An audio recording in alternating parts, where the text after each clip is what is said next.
Hi everyone, welcome. I'm down here in my wormery, and in the past, for me, I don't know, I've been reaching maybe 150 days of age, perhaps hitting its 15th feeding, has always sort of been considered as old or, reaching its limit. But more and more lately, I've been trying to bring those numbers up. And for example, some of the older systems that you see up here, these three here, are already beyond 300 days of age. And technically, they're already in the foraging phase. So I'm not really composting actively there anymore. By foraging, I just mean giving the worms a chance, a little bit of time to finish off what remains in there, and then really, gearing them up for harvest. So beyond the systems that are foraging is this system here. It too is nearing 300 days of age. It's 268 days of age. It's been 12 days since it was last fed. It's 21st feeding. And today I was planning on giving it feeding number 22. So they're African night crawlers, 12 days since they were last fed. I think they're due. And what I've got out on the bench for them is a variety of different veggie scraps, some carrot peels, some soup grains, even a day's worth of coffee. So I'm all set to go here. I've got my glove on even. So why don't we get that bin up here on the bench and get them fed. Now we did something slightly out of the ordinary in this bin last time. Not last time, 2 times ago. 2 feedings ago. We did something a little bit out of the ordinary. The last feeding was pretty conventional. They got some kitchen scraps, so on and so forth. It was 2 feedings ago that I decided to give them a feeding of nothing more than just paper and cardboard, my prepared shredded paper cardboard mix, and some worm chow.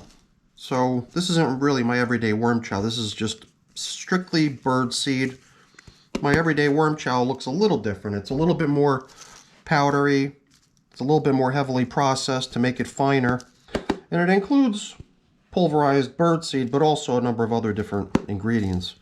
So I've been looking to try to do away with this little portion. I had this thing almost full to the top, and I'm getting to the end already. But I figured before I get back to using my everyday worm chow, I'll try to do away with that portion of pulverized bird seed. I just flipped over this so-called feeding zone indicator. It's just a coffee filter. I thought we can upgrade them to a nice new one today. This one looks like it's hardly been touched.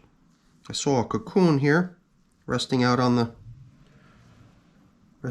top of the feeding zone indicator as soon as I flipped it over.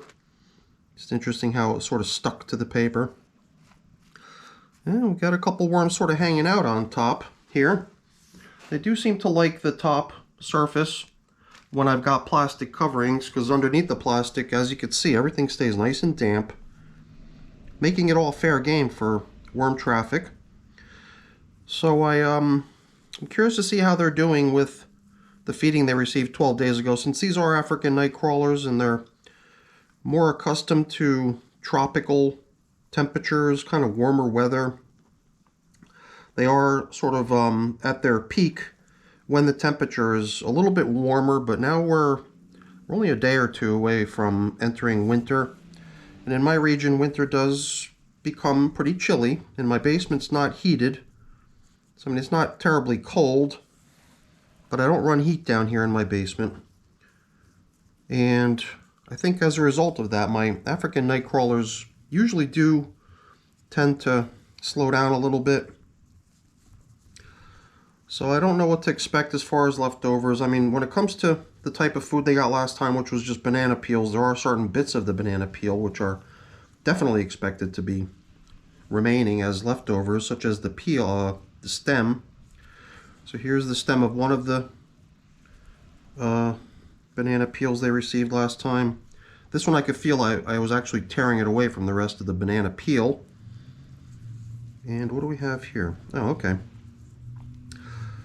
And now we're also into another banana component. Look at all the worms kind of hanging out in the middle. It's that one section of the bunch where all the bananas hang off, where they all sort of connect up to each other. And instead of breaking it all apart into little pieces, I figured I'd leave it as a whole item, which will probably result in it taking a little bit longer for the worms to break down. But I was just curious to see how they do with that. And they seem like they're really enjoying having that little kind of tight spot to cram into and huddle up to each other. So yeah, looks like we do have leftovers. But after 12 days, it's not too surprising that what only remains of these banana peels is just a very thin layer of the more fibrous outer layer. The more meaty stuff that still adheres to the inside of the banana peel is, for the most part, been nibbled off. Now I guess we're bumping into some other types of paper products. This looks like it was probably a coffee filter. Kind of unusual for me to have placed it in here all folded up like this. Usually if I can, I'll try to shred paper products, or at least unfold them. Not let them get into a big clump where the inner layers are protecting the inner layers are protected from worm access by the outer layers. Here's another piece of banana peel left over. Not terribly surprising. Let's see how they're doing with the rest of the feeding zone down here. A couple feedings ago, here's another kind of folded up coffee filter. Seems to me like we're in surplus mode here with all kinds of coffee filters. Look at this one. It's even got a whole bunch of coffee remains within it. This thing is looking like a brand new feeding zone indicator, and they're getting yet another one today. Well, I wonder if we could do something with these leftover bits of paper. Perhaps lay them out in a way that they get a little bit more attention than they've received over the past few weeks sitting in here. Past couple weeks sitting in here. Perhaps we can, you know, spread them out a little bit better and then rest the foods right on top of it so that it gets a little bit more attention. You know, these being African nightcrawlers, you generally expect them to really go after the more, I guess you classify paper and leaves and stuff like that as more having a more carbon-rich content to them versus stuff like, you know, kitchen scraps, which are thought to have a little bit more nitrogen content. I guess in the composting world, there's that concept of greens and browns, and those colors really just are meant to indicate that green are the nitrogen-rich elements that you try to compost, and the browns are the more carbon-rich elements that you're trying to compost together. And it is a combination of both that really makes for an effective composting session, usually. By putting those into the right balance and including the right amount of moisture, you can usually provide the bacteria and the microbes with an ideal environment to operate in. Now we're starting to see some leftovers of a feeding a couple times ago. A little bit unusual feeding they got of just pretty much paper only and a little bit of worm chow. And I think the main reason for that was because we had found some leftovers from the previous feeding, and we didn't really want to cram more food in at that time, so we figured a little bit of worm chow on top of a nice pile of bedding would be a good way to go. I guess this might be some leftovers of something I was looking for. It was still showing up last time as leftovers. It was leftovers of a pear that had been placed in here in a previous feeding. It was a little bit surprising to find it as leftovers still. But even last time we still found a couple pretty large sized chunks of it, and I wasn't quite sure if we would still see any of it in here. It does look to me like they've done away with the majority of it. Last time it was still a pretty good sized hefty piece of leftover. Okay, let's proceed with setting up their feeding area. As far as bedding goes, I don't know. I'm reluctant to put too much more in here since I do see good bits of leftover, a lot of it actually. I see a whole bunch of paper scraps and cardboard shreds and everything in here remaining as probably a suitable amount of remaining leftover bedding. So why don't we just plop in today's feeding, and what we'll do is we'll just reuse some of these existing pieces of paper as the bedding, as the foundation for today's feeding. So I guess we sort of started into trying to tear this one with my clumsy one-handed approach. It would have been kind of nicer if we could have spread this one out a little bit better. There we go. Kind of breaking one of my little rules of trying not to get my clean hand too heavily soiled so that I can use it to handle the camera equipment. So I think by doing this right here, and since we've got a replacement feeding zone indicator, a nice brand new coffee filter that we could use, perhaps we can bring in the one that had been previously serving that function and also place it down in here, and that starts to really look a little bit more like a foundation of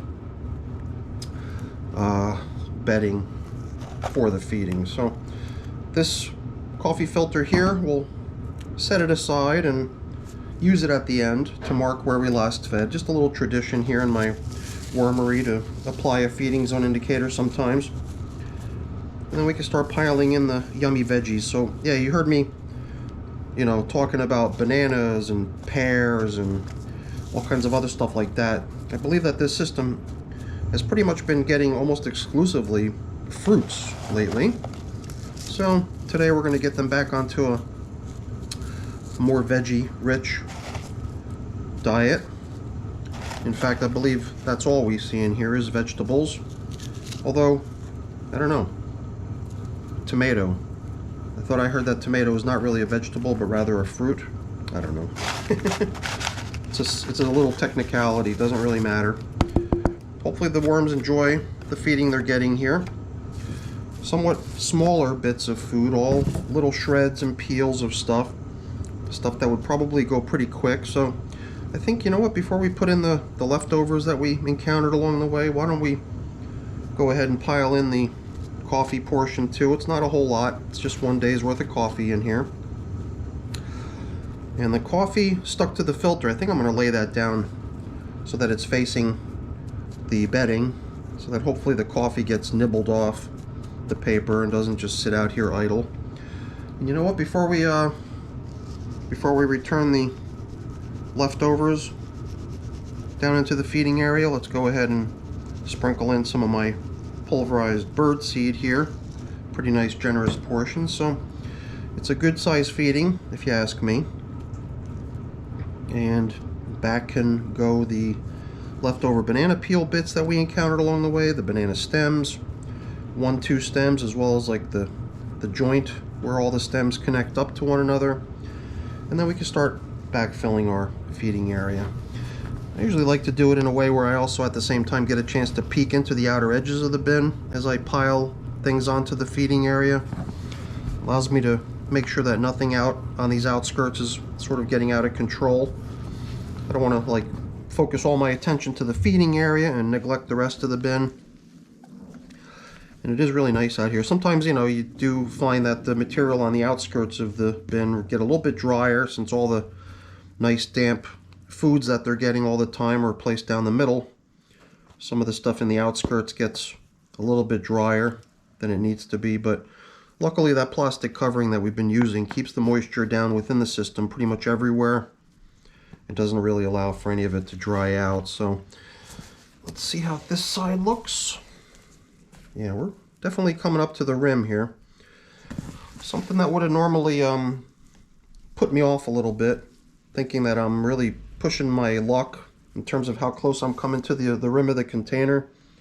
Thinking that if I don't pay close attention, I could possibly spill some over the edge. I guess if you're just aware of it and you're being careful not to allow it to happen, it's not too dangerous. Sometimes you get carried away though, you're sort of just so into the moment, playing around, admiring all the beautiful casting that the worms are creating, that you end up shoving a portion of the stuff right over the edge onto the table. And I think I did actually just swipe a little bit of material over the edge as I was explaining how I'm attempting not to do exactly that.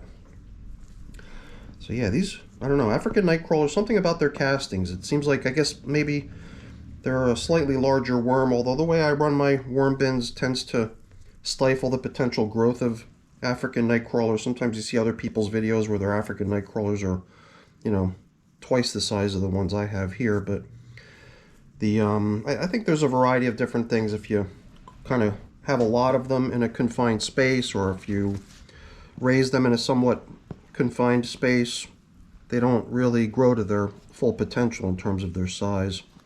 So I'm sure there's little things I could do if I was really into having large size African night crawlers, but I don't sweat it. I'm okay with the, you know, the worms being this size, as long as they're doing a good job. But it does seem like their castings are slightly bigger than the castings that you get out of other types of worms, even though that these are not so big. Maybe it's just the castings are still bigger than other worms, and maybe that's the reason they seem so light and airy and fluffy. Maybe because the castings themselves are slightly larger than those of other worm types. So we're done here. Let's return our coverings and let these little guys get back to work. So yeah, another month from now, in about another month, 32 more days, this system will reach its 300 days of age, and maybe at that point I'll start steering it towards harvest, let them begin foraging through their environment. But I still think we've got a couple more feedings left to go in here before we do that. So I think we'll be back in here in another couple weeks to see how they're doing with this last feeding. Hopefully the encroaching cool temperatures don't slow their activity down too much. Hopefully they keep on doing a great job for us here. So that's it for the video, everyone. I've got a little bit of cleaning up and putting away to take care of. I'm not going to waste your time with that, though. Before I go really quick, let me just say thank you. Thank you so much for watching. Hopefully you enjoyed the video. If you did, as always, please don't forget to leave me a quick thumbs up before you go. It's always very much appreciated. If you haven't done so already, please also consider subscribing to the channel. All right, everyone. Have a great day. Bye-bye.